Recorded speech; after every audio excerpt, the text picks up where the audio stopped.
दोस्तों, ये जानकर आप आश्चर्य में पड़ जाएंगे कि बिना डॉक्टर के पास गए आपका अपना पावर का चश्मा उतर सकता है। साथ ही साथ शरीर के कई रोग घर बैठे दूर कर सकते हैं, जैसे कि हमारी आंखों की ज्योति, हमारी हड्डियों की मजबूती, टीबी, कैंसर जैसी लाइलाज बीमारियां, हमारी इम्यूनिटी, हमारा कंसंट्रेशन, कार्य क्षमता आदि सभी कुछ बिना डॉक्टर के पास गए थोड़े से ही प्रयास से ठीक हो सकता है।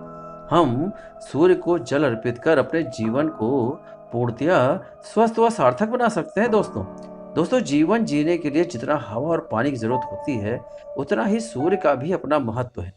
हर धर्म में किसी न किसी प्रकार से सूर्य की उपासना की जाती है। हिंदू सूर्य को देवता की उपाधि देकर उनकी पूजा अर्चना करते आए हैं। वैज्ञानिकों ने भी तो सूर्य को सारे ग्रहों व नक्षत्रों का स्वामी कहा है, मुखिया कहा है। पुराने समय से लेकर आज तक के चिकित्सक व वैद्य सूर्य के प्रकाश के न मिलने से शरीर में होने वाली कमियों के बारे में बताते हैं। दोस्तों, आपके इस चैनल में हम आपको किसी न किसी प्राकृतिक व दैवीय क्रियाकलापों के वैज्ञानिक कारण बताते रहते हैं।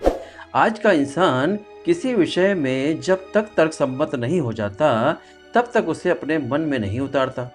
इसी मकसद से स्मार्ट इंडिया लर्निंग चैनल आज आपको सूर्य को अर्घ्य देने के वैज्ञानिक महत्व के बारे में बताएगा। आज तक आप यदि सूर्य को जल चढ़ाते रहे हों और उससे होने वाले लाभों के बारे में अच्छी तरह से अवगत न हो, तो सच मानिए वो आपको फलदायी नहीं होगा। इसलिए आज आप ध्यान से ये वीडियो पूरा देखिए और पसंद आए तो लाइक करिएगा और नए व्यूवर्स दोस्त चैनल को सब्सक्राइब कर लें। न जाने आने वाला वीडियो आपके जीवन में क्या लाभ पहुंचा जाए। दोस्तों, सूर्य को अर्घ्य देने के बारे में जब आप ये 3 बातें अच्छी तरह समझ जाएंगे, तो निश्चित ही मानिए कि आज ही से आप सूर्य को जल अर्पित करने लगेंगे। ये मेरा दावा है। सबसे पहले तो ये जानना जरूरी है दोस्तों कि हम सूर्य के उगते और उसके अस्त होते समय अर्घ्य दे सकते हैं। तो आइए जानते हैं।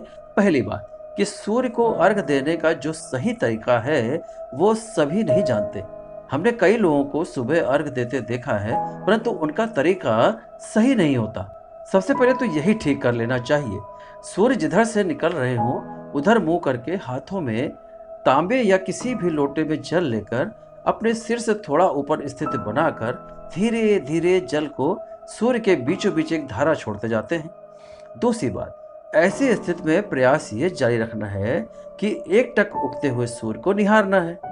इससे सबसे पहली चिकित्सा तो यही हो जाएगी कि धीरे धीरे आपकी आंखों की ज्योति बढ़ने लगेगी और चश्मे की आवश्यकता कम पड़ने लगेगी। उगते सूर्य को एकटक निहारना और जल अर्पित करना दोनों ही लाभकारी है।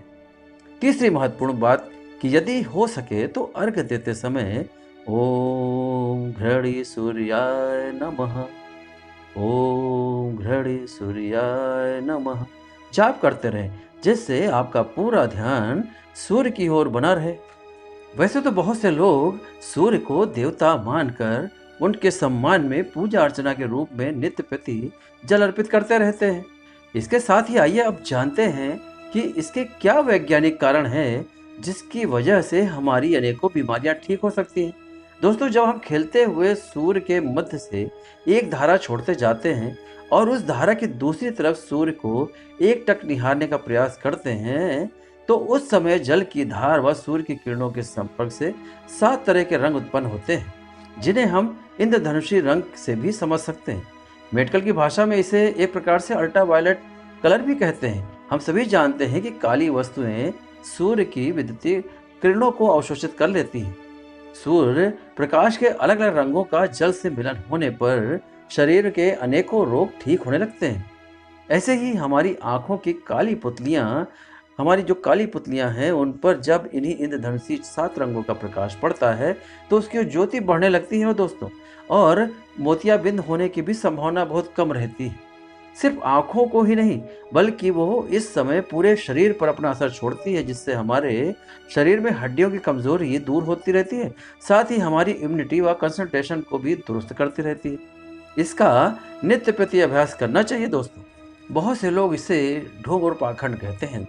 दोस्तों, ये कोई ढोंग और पाखंड नहीं है, बल्कि ये वैज्ञानिक आधार पर सत्य पाया गया है। सूर्य की किरणों में अद्भुत रूप से चिकित्सीय औषधीय गुण है। ये अनेक रोग पैदा करने वाले कीटाणुओं, बैक्टीरिया को नष्ट भी करता है। आज लोगों ने जेल खाने जैसे ऐसे घर बना लिए हैं कि दिन भर सूर्य का प्रकाश घर में ही नहीं आता, जिससे आज अनेकों प्रकार की बीमारियां लोगों को हो रही हैं। वैज्ञानिक रूप से यह सिद्ध हो चुका है कि टीबी के जो बैक्टीरिया उबलते पानी से नष्ट नहीं होते, वे सूर्य के प्रकाश से नष्ट हो जाते हैं। तो देखा दोस्तों, एक जरा से प्रयास से या यूं कहिए कि मात्र 1-2 मिनट के प्रयास से हम कई रोगों से दूर रह सकते हैं। और जो सबसे इम्पोर्टेंट है कि अपनी खोई हुई आंखों की ज्योति फिर से दुरुस्त कर सकते हैं, मतलब उपासना भी और चिकित्सा भी। तो कैसा लगा हमारा ये एपिसोड? कमेंट के जरिए अवश्य हमें सूचित करिएगा। तो मिलते हैं अगले एपिसोड में। विदा दीजिए अपने शुभचिंतक सुधीर शशि को। जय हिंद, जय भारत।